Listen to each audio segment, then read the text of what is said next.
and welcome to Something's Off with Andrew Heaton. I'm your host, Andrew Heaton, and I'm wearing 3 pairs of underwear. That's how well insulated we are from each other. Also, we're not in the same room. We're going to talk to a fellow political orphan here in a minute, or at least somebody that's a little bit off kilter, which I appreciate. We're given this system a lot of the time where you're either on red team or blue team, you're a conservative Republican, or you're a progressive Democrat. I think there's a wide swath of us that don't fit into either of those categories, or might straddle the two, or perhaps has a foot in one and a foot in something else that's not one of the two. Hence why I oftentimes identify as a political orphan on the show.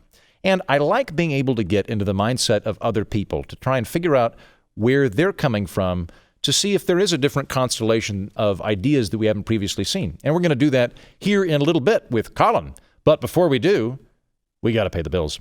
And that means a word from our sponsor. Something's Off with Andrew Heaton is brought to you by Formal Plumbers, the best dress service to dislodge socks, sand, and children's toys from a bathtub drain.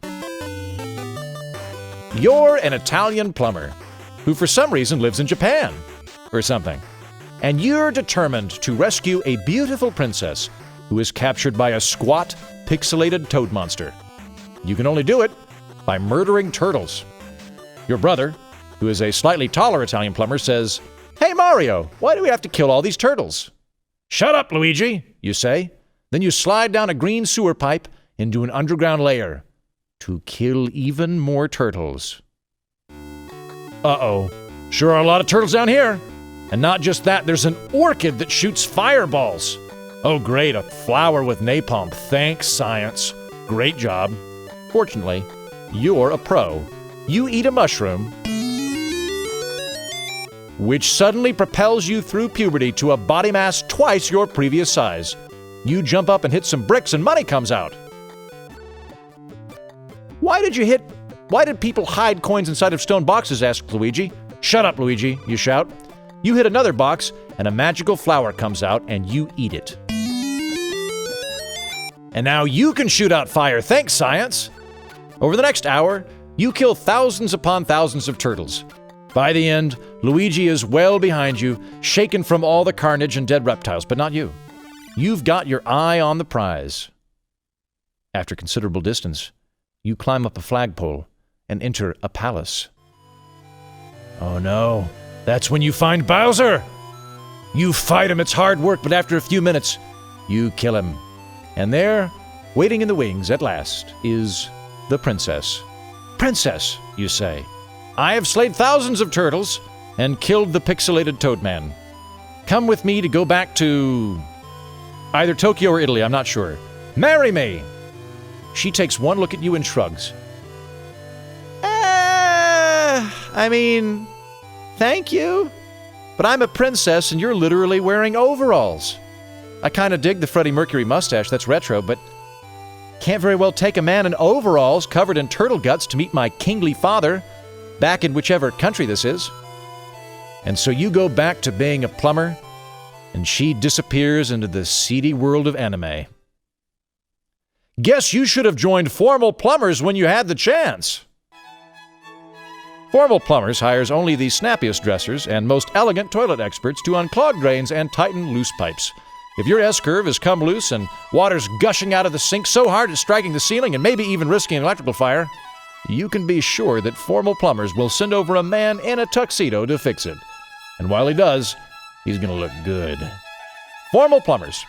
Fix your crapper with a guy in a tux. You guys! I got invited on a cruise. For real, this is an actual real thing. A Mediterranean cruise next spring, and you are formally invited to join me. Except not in my cabin. As much fun as that would be, you have to book your own cabin. It's the Cruise Through History, where we will be exploring the foundations of religion, freedom, and human progress in the Western world. Imagine sailing the Mediterranean on a ship full of passengers who share your thirst for history and love of country, and me, Andrew Heaton. Gourmet Italian food, great nightlife, and relaxing poolside on the deck. That sounds pretty enticing, right? Well, you don't have to dream it. You can live it. We're going to sail on the incredible Costa Luminosa out of Venice, Italy, which has a lot of beautiful canals if you're not familiar with it, and then on through the Eastern Mediterranean, visiting Croatia, which I have not been to, but I am very excited to check out, as well as Greece and Israel. I will be there, as will historian David Barton, Glenn Beck, Stu Burgier, and Bill O'Reilly will make an appearance. So if you want to hang out with me on a boat, eat great Italian food, and then learn about history, go to comesailaway.com to find out more details. Once again, that's comesailaway.com if you want to be on a cruise with me and learn about history and eat pasta.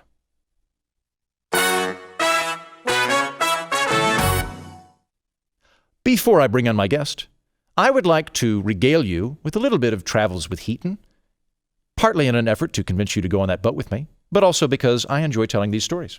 So I've been to China a couple of times, and I'm going to tell you the tale of when I went to a tiger breeding facility, which I did entirely by accident. When I was doing a study abroad in China in college, I went out to Harbin, which is in far north China. It's basically, it would be Russia if it weren't Manchuria, really far up there. And I went because at the time I was a devout Eastern Orthodox Christian, and I wanted to go find the old Russian monks who lived there because there used to be a Russian community there. Let this be a lesson to you to definitely go on TravelAdvisor or TripAdvisor or whatever it is before you make an entire trip to a distant part of China. Because when I got there, Mao had already killed all of the monks. There were no monks to be had, and the cathedral had been changed into a Chinese transportation museum, which, as far as transportation museums go, was pretty posh, but didn't get to hang out with any monks. So there I am in Harbin. I've got 2 days to kill and no monks to hang out with. So I opened up a map, couldn't read any of it because I don't speak Mandarin, but there was a icon of a tiger, and I thought, I'll go check that out. So I flagged down a cab, got in, and went, Wo Yao Tiger, which means in perfect Mandarin, I want tiger. So we got in, and as we're driving, he keeps looking at me, and he does this weird gesture, like he's like kind of bouncing something and then pointing to me and raising his eyebrows. And I eventually figured out, I think he thought I was a basketball player. And I went, yeah, okay, I'm a basketball player. That's cool because I'm tall, right? And we start driving out, and the car goes from a paved highway to gravel to a dirt road to just a big, muddy ditch in the middle of nowhere. And I think, well, this is probably the end of the line for old Heaton. Some cab driver's going to slit my throat here in the middle of a field of mud. Yeah, it's been a good run. Fortunately, that was not the case. He didn't kill me. It's just that there wasn't very good infrastructure on the way to that tiger breeding facility. So I showed up and told them, Wo Yao Tiger, and they put me on just a regular van with a bunch of Japanese tourists, and we drove into a tiger breeding facility. So if you want to visualize this, imagine like a tiger pit or a tiger area at the zoo, right? Now imagine getting in a minivan and just driving through that. Like tigers had come up and put their noses against the glass, and then they'd kind of like bolt the van forward for fear that the tigers were getting interesting ideas. And every 20 or 30 feet, the driver would jump out, fling a goose, and then scramble back in and shut the door because he was afraid he'd get mauled by tigers, who meanwhile would eat all of these geese. Overall, got to say, tiger breeding facilities, pretty fun. One of the things you got to give those people over in China is they don't have as stringent safety procedures in place that we do over here in the United States. In the United States, you probably couldn't reach out and touch a tiger. I didn't do that while I was there, but I could have, and kind of enjoyed getting that close to it. So anyway, shout out to Harbin.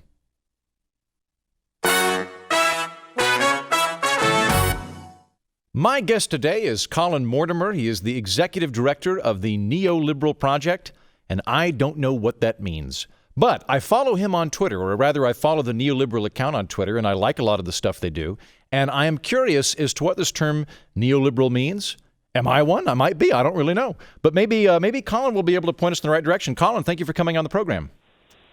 Andrew, thank you for having me on. So I follow you on Twitter. I enjoy what you're doing. I've listened to a couple episodes of your podcast. I will confess that I am still a little bit confused as to how a neoliberal differs from, say, a libertarian.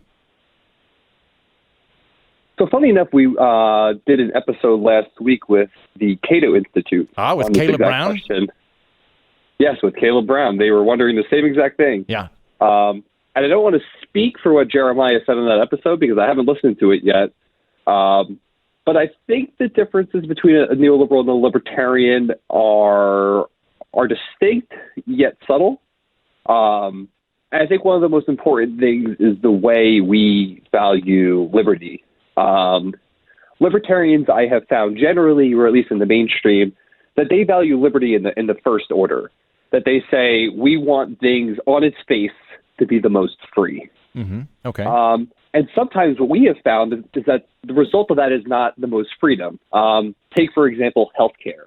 That a unregulated free market of healthcare does not make us more free. It might give us a bunch of different options on its face, but in the long run, we're limited. We're unhealthy. We're less happy because we don't have a good healthcare system to provide for us. Neoliberals look at that and say, well, if we put a little regulation there, we put a little bit of government intervention there, we can actually create a healthcare system that creates more liberty, more freedom, and more happiness for America and for other countries. Well, so I'd love to talk about healthcare in a minute, but to be clear, do you think that healthcare is an unregulated market success at the moment? Absolutely not. Okay. Yeah, I was about to say, because if you're holding up the United States as just a bastion of free market healthcare, I'd go, I feel like there's some work to be done. Oh, exactly. And I think what you see is that, like, especially back when we were having this healthcare debate more vigorously back in 2010, there was this discussion like, let's just get rid of everything and start, because the problem is that this government intervention is making healthcare expensive. And neoliberals kind of look at that situation and say, well, no, we just need to make the right interventions. In some cases, we make the wrong interventions. Yeah, so from my end, neoliberals, from what I can tell, and maybe I am one, it seems to be sort of a core classical liberal or libertarian ideology, but with a lot more comfort with technocrats and a less hostile kind of reflexive attitude towards intervening in markets. Like for example, well, actually, before we go any further, can you just give me a definition of neoliberal? Because the term is somewhat new to me. It's probably new to a lot of listeners. So before we really get into the nuts and bolts of this, I want to make sure that we're on the same page as to what the term means. I don't think there is a good definition of neoliberal. I don't think you could summarize libertarian or being a Democrat in one sentence. Anyway, I think you really have to look at specific policies to delve into what neoliberal means, and people can kind of get a sense of the values from that. So I actually think by the end of the episode, we'll be able to come up with a definition for neoliberal, but I don't think it will actually do as well to define neoliberal in the outright of the episode. Okay. Well, I will hazard my feelings on it so far. I do think that there's a lot of commonality between libertarians and neoliberals. I think neoliberals, from what I've read, are more friendly with the idea of a welfare state and more friendly with the idea of market interventions from the government, but otherwise share a lot. But yeah, let's jump into some things, or rather than jumping into policies. As a neoliberal, the current field of political candidates, who do you like? Who do you dislike? Who is a neoliberal in the lineup of people that are potentially running at the moment for president? So I think that's a really good question, because it reveals a lot about who we are. I think one of the people in the field who's perhaps the most neoliberal is Beto O'Rourke. Mm-hmm. A lot of his revealed statements show that he values capitalism, he values the free market is really the basis of the American economy, but that we have to make nudges on the margins to make it work for more people and create policies that make really everyone better off. So that would be contrasted with, say, like Bernie Sanders, who is inherently suspicious of capitalism and markets, and his default position is to try and either get rid of them or to have them very strictly managed. Yes, definitely. I think Bernie Sanders is the quintessential anti-neoliberal in the Democratic field. Okay. Would you say that would Beto O'Rourke identify as a neoliberal, or is he just the most palatable candidate from a neoliberal perspective? I don't think Beto O'Rourke would identify with a label. I definitely don't want to assign him a label, especially if he does not want to associate with it.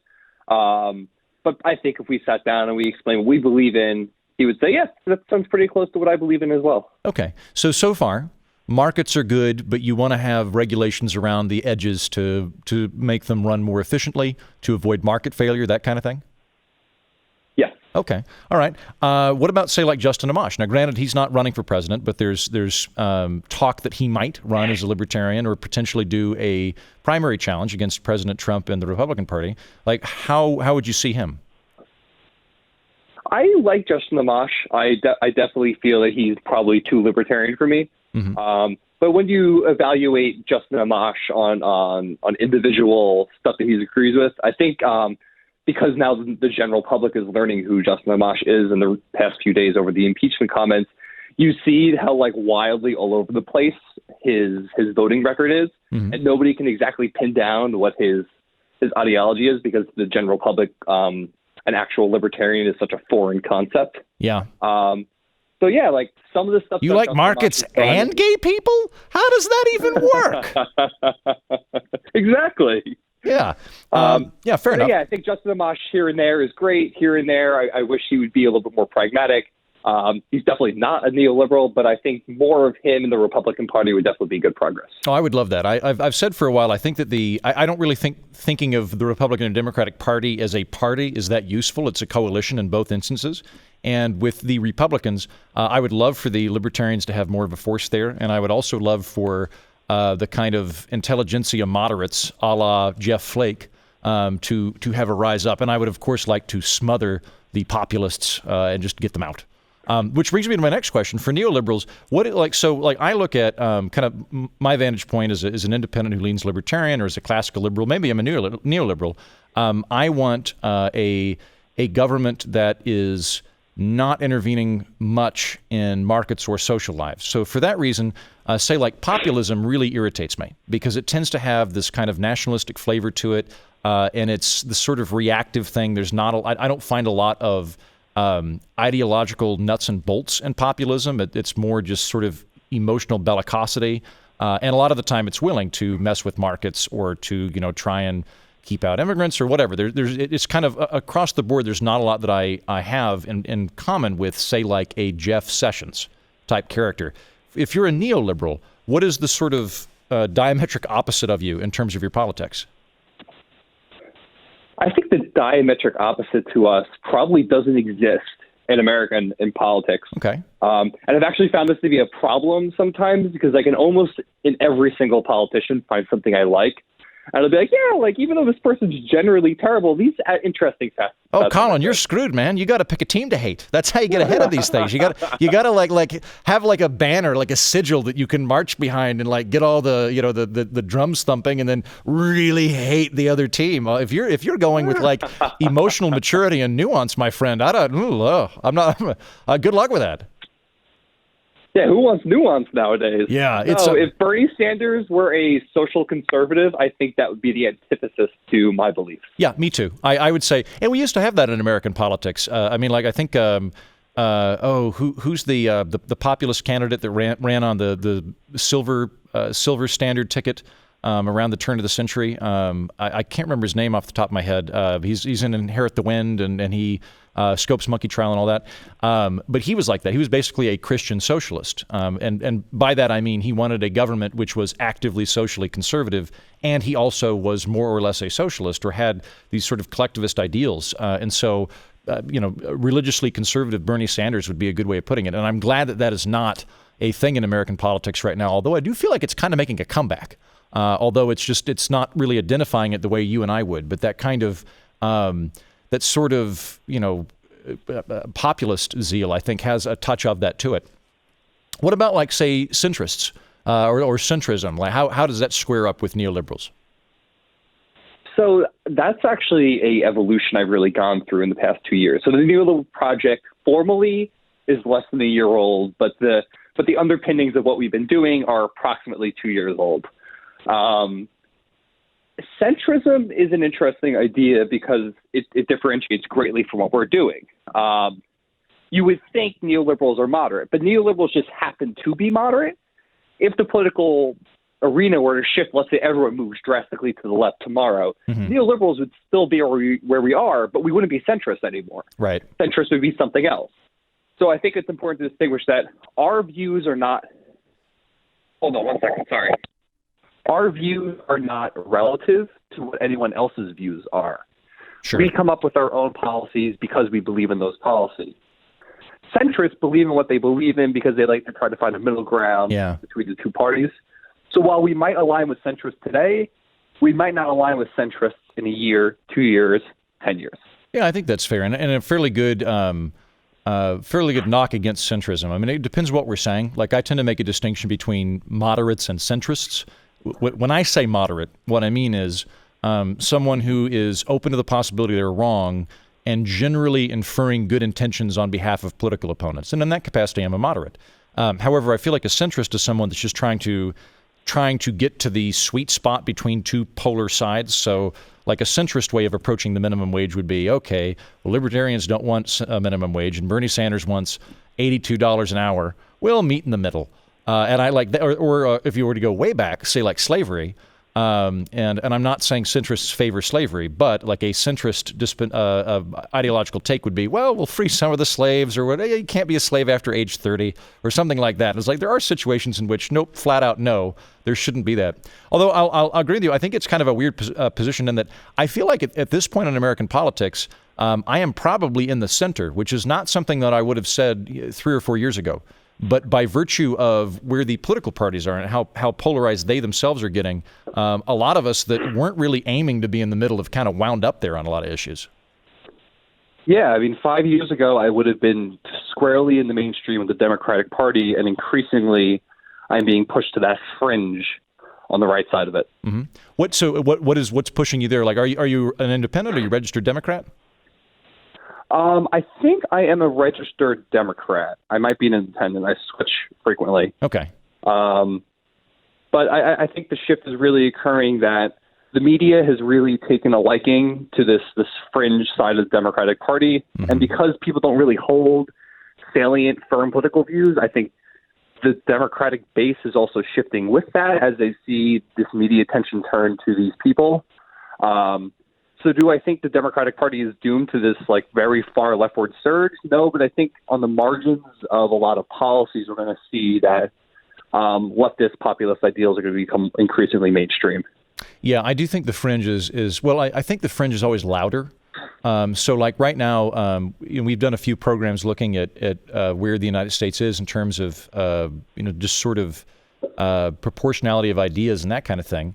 And the progressive activist camp of the Democratic Party is like maybe 15% of voters in America. The people that were like gung-ho about Trump is about 15%. Like there were a bunch of Republicans that voted for him. They didn't really like him. There were a bunch of Democrats that are Democrats, but they're not super into like a daily hour-long discussion about systemic racial oppression and that kind of thing. Like they're less in that social justice camp and more just sort of mainstream Democrats. So I think that both of those are getting shouted down by the edges there.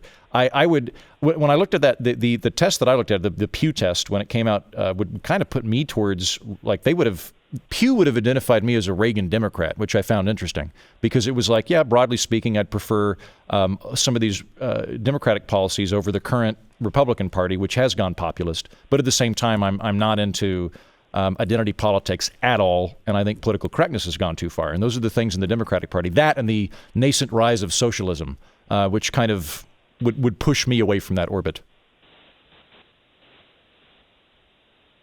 I take from your silence that you completely assent to my views, Colin. I think we're pretty well aligned. Yeah. We haven't delved too deep into the weeds of policy discussion yet. Sure. Well, let's do that then. So we share similar views on many different things. Yeah. I think based on what you're saying and based on what I've read, I think neoliberals are pretty close. And if I'm not mistaken, I think neoliberals and libertarians share a kind of commonality of intellectual progenitors. Neoliberal, I'm assuming that neoliberal comes from the old use of the word liberal, like classical liberal, right? So in America, when we say liberal now, we mean progressive. But for most of, modern history, liberal usually meant loosening ties of state and power. And so getting rid of a monarch would have been considered a very liberal thing in Europe. And even today, if you were to say privatize something in Europe, if you were to privatize the post office, that's considered liberalizing the post office. Whereas in the United States, we tend to associate liberalism with increasing stuff, which we can give a big shout out and thank you to FDR for screwing that term up. But I would assume that there's a fair amount of commonality there by virtue of the fact that libertarians and classical liberals are drawing out of this, intellectual tradition of John Stuart Mill and John Locke, David Hume, all these kind of Enlightenment thinkers. I would assume neoliberals are doing the same thing, but with perhaps a heavier dollop of pragmatism. That's basically it. So what happened in the early 20th century was classical liberalism was the mainstream political ideology of the intelligentsia, but they were seeing that this was becoming a failure, and that they were seeing that this rise of socialism, this rise of fascism, was really coming from the fact that classical liberalism, in the eyes of the public, wasn't working. So these people got together and they came up with neoliberalism. Unfortunately, it never really took hold, or at least in the early 20th century, it didn't take hold. World War I happened, World War II happened, and then the turn came back. And people used it very sparingly in the 50s and 60s. It didn't really mean much. But then came the 80s and the 90s, when you have Thatcher, Reagan, Bill Clinton come along. Neoliberalism becomes synonymous with privatization and deregulation. And there was a very big, in that capacity, neoliberal resurgence or deregulatory resurgence in the 80s, where even in France, they kind of Mitterrand was a socialist and eventually had to be like, okay, we cannot afford this, and had to go ahead and start cutting programs. So score one for Thatcher. But yeah, that was definitely... Yeah, no, it was a weird time. It's if you look at where we are right now, you're I cannot believe that even just less than 40 years ago, we were going through this wave of privatization, deregulation. But that's not what neoliberalism is. Oh, it's not? Okay. Was kind of put on them. So I was warming up. I was like, great, sell it off. Let the private sector handle it. Well, you have to be pragmatic about it. Okay. Privatization is sometimes good, sometimes bad. Deregulation, sometimes good, sometimes bad. But it really became synonymous, and Matt LaGracia said this on an episode of our podcast recently, which was neoliberalism became known as what brought, what commonalities the Republicans and the Democratic parties shared in the 80s and the 90s.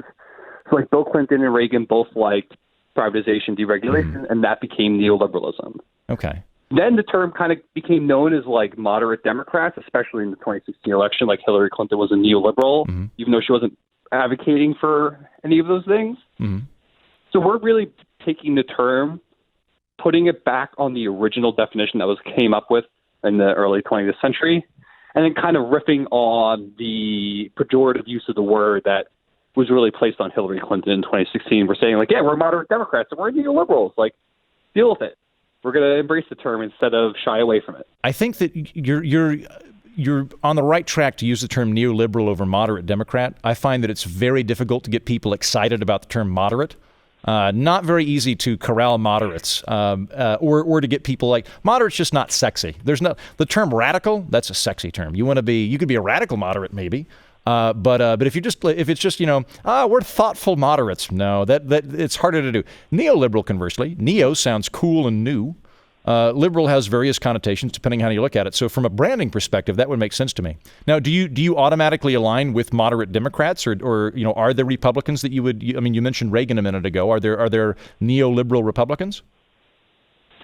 I usually shy away from associating with specific politicians because normally that comes with a lot of baggage. Sure. There's policies I like and there's policies I don't like. I think generally you will find us in the moderate camp of the Democratic Party, occasionally in the moderate camp of the Republican Party, depending on who we're talking about. With the three remaining people thereof. The three remaining moderate Republicans in the party. But I don't think it's proper to say there's one person in Congress or one governor or one president who exemplifies our views. I think we really grab from everywhere. And the second that we associate with a politician, it kind of spells the death of what we're doing. So this second that they're out of fashion, we're out of fashion. So this is not so much there's an ideological bent to this, but it's largely descriptive rather than a nascent political party or anything like that. You were unlikely to encourage there to be a neoliberal candidate, rather there's just neoliberal ideas that you might identify kind of piecemeal across the spectrum. Yeah, exactly. I think what we're doing is we're allowing the public to gain these policy prescriptions. So they might have a prior that says oh, I like mostly freedom, but I want poor people to have more services. And the fact that healthcare should be more regulated is something that I believe in after exploring this topic deeply. And while we're going to say, okay, well, here's some more things that you might like. And that hopefully this translates into political pressure down the line. Okay. That there's actually a contingent of people, kind of at the DSA has cropped up in cities. There's a contingent of neoliberals who are saying, we want things like carbon taxes. We want things like smart healthcare regulation. We want things like X, Y, Z. And we start to nudge political politicians on the margins to adopt what we believe in. Okay, well, so we don't want politicians coming out and saying, yeah, we're the neoliberal party, or we're the neoliberal camp of the Democratic Party. We just want them to say, when I run for election or when I'm suggesting policy, I have to take the neoliberals into consideration.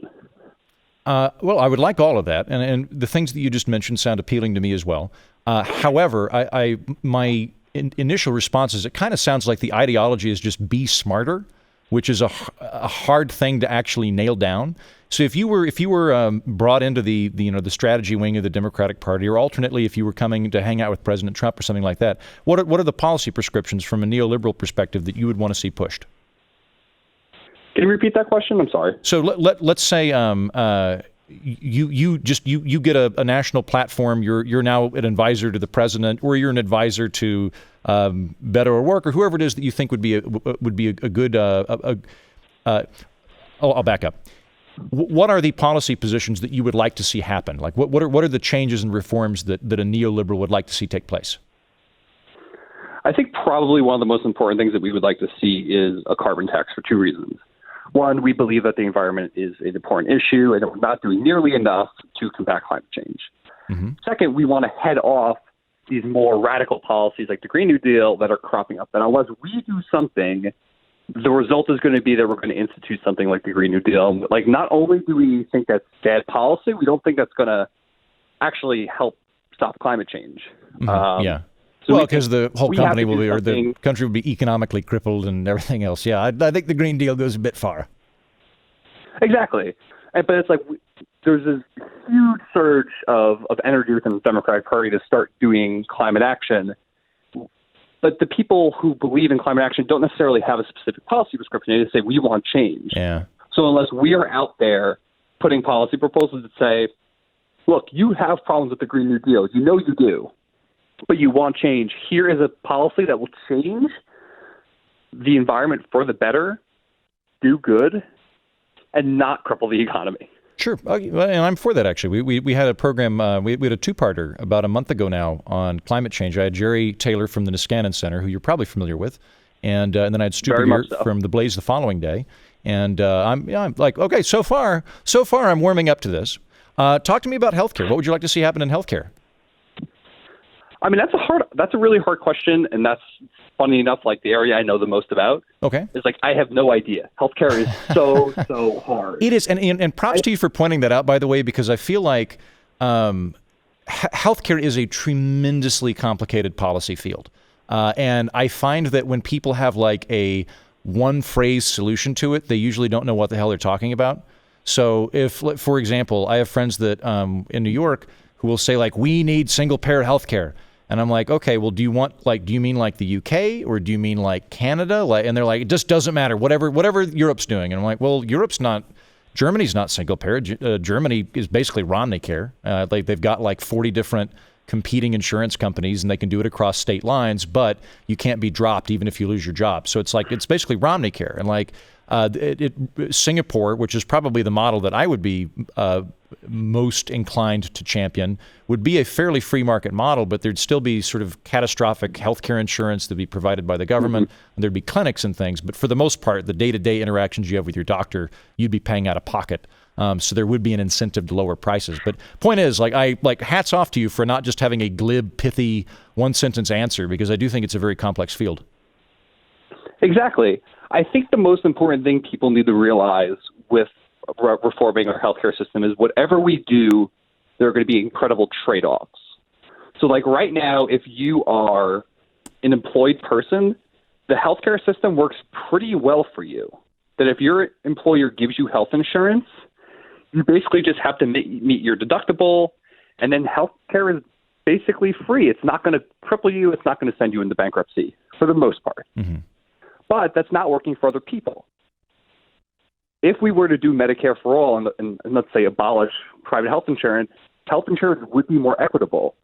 But the people who currently have employer health insurance would be worse off. Mm-hmm. And we need to be honest about what these trade-offs are going to be. We need to be honest that if we do something like Medicare for all, we are going to have to ration health services, that there will be lines and that there will be waits. And that you can't just walk into a specialist office after getting an appointment in 24 hours. You'll need to wait, and people will be prioritized. I don't know. I listened to Alexandria Ocasio-Cortez talk about it, and her and Bernie Sanders made it sound to me like it was magic. and you could just do Medicare for all, and it wouldn't cost anything, and everybody would get to have a doctor beamed into their into their living room, like on Star Trek, and I don't know, they made pretty good convincing case for it. Well, what I would honestly like to see first is have reforms that are not necessarily dealing with insurance. For example, we need more doctors. Mm-hmm. We do not educate nearly enough doctors in this country. We do not allow enough doctors to immigrate to our country. Yep. If we're going to do any radical healthcare reform, we need more doctors. And I think the first step to doing that is reforming the way that we educate our doctors. If you look at the UK, you don't get an undergraduate degree and then go to 8 years of medical school. You just go immediately to medical school and you get your degree quicker. We're not kicking kids out with bio degrees after they didn't hit pre-med requirements. They're getting more doctors out, and that allows their NHS to do better than what we might see if we did the NHS in America today. Yeah. So I want to see reforms like that first before we start tackling bigger issues like giving everyone health care for free. Yeah, I think there's a lot of there's a frequent occurrence in American politics of low-hanging fruit protected by dragons, where you can actually get a substantial amount of Republicans, Democrats, and other to sit down and go, oh, right, okay, that's a problem. We all kind of agree this is a decent solution to that element of the problem. But a lot of the time there's some sort of entrenched interest. So with the doctor's example that you bring up, the American Medical Association, I believe, artificially restricts the amount of doctors coming out. Now, I don't know what the interplay is between the AMA and the government. This might just be a private crediting agency. But nonetheless, though, they do not want to have too many doctors come out because they're afraid that will limit the amount of money doctors are making. Fair enough, supply and demand, but the runoff effect of that is fewer doctors and they are more expensive. So there are these situations in which we can make decent progress in handling those things. I want to back up real quick then, because it sounds like we're pretty similar. I might well be a neoliberal based on what you're saying. I'm not sure. When it comes to regulations, I think like that is something libertarians tend to be reflexively opposed to, or there tends to be a fairly visceral dislike of them. I am in that camp. I don't like regulation. I'm not an anarchist. I'm okay with the government, but I would say where I come in is if you want to take someone's money or you want to force them to do something by legal fiat, the burden of proof is on you to explain why that is a worthwhile abrogation of freedom. I might come around to your position on it. It might be a good idea. I want to have a military. You've got to tax people to get that. I want to have police officers. You've got to tax people to get that. But if you want to create a new federal department or you want to do a program or something, even if it's got a bunch of really smart people behind it, my default position is no until you prove otherwise. How do you respond to that kind of thing being a neoliberal? My response to that really is that that's not a priority for me. Okay. And I think that also gets into more that the differences between neoliberals and libertarians are on the margin.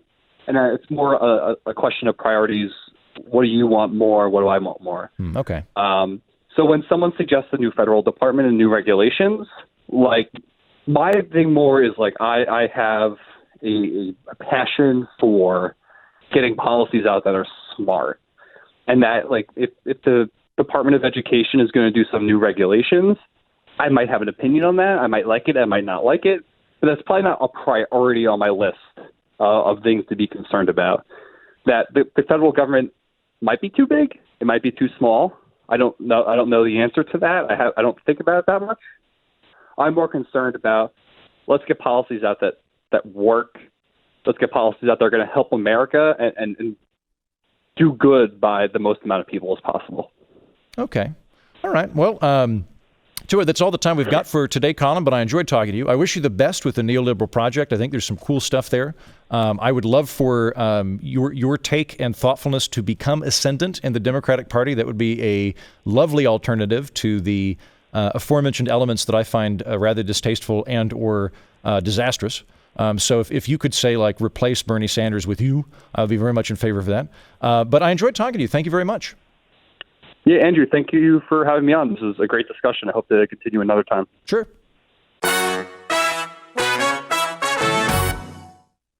Little bit of listener feedback before we conclude the program. On iTunes, DPhil44 says, "Something's Off is a refreshing take on the political scene, being able to converse with differing opinions and have in-depth conversations with sprinklings of humor to make it worth hearing political banter. All brought to you by wonderful sponsors, I enjoy my Supreme Sunday edition from Headlines Pizza, and I am on the hunt for carbonated scotch from Glencavan, but I can't find it in Virginia ABC stores. That's because they're basically socialist. Please advise where to find it so I can support you by supporting them. I don't know, go to a state that doesn't have state-run liquor stores. How about that? But I do appreciate, thank you, the nice shout-out that you gave me. Very much enjoyed that. Not mad at you, just mad at state-run liquor stores. You can watch this whole show on YouTube. If you look for Something's Off with Andrew Heaton, you can see my handsome, bearded face, an assortment of suits, and the dead buffalo head we screwed to the wall. Watching Something's Off with Andrew Heaton on your computer or phone will help curb your enthusiasm for online gambling.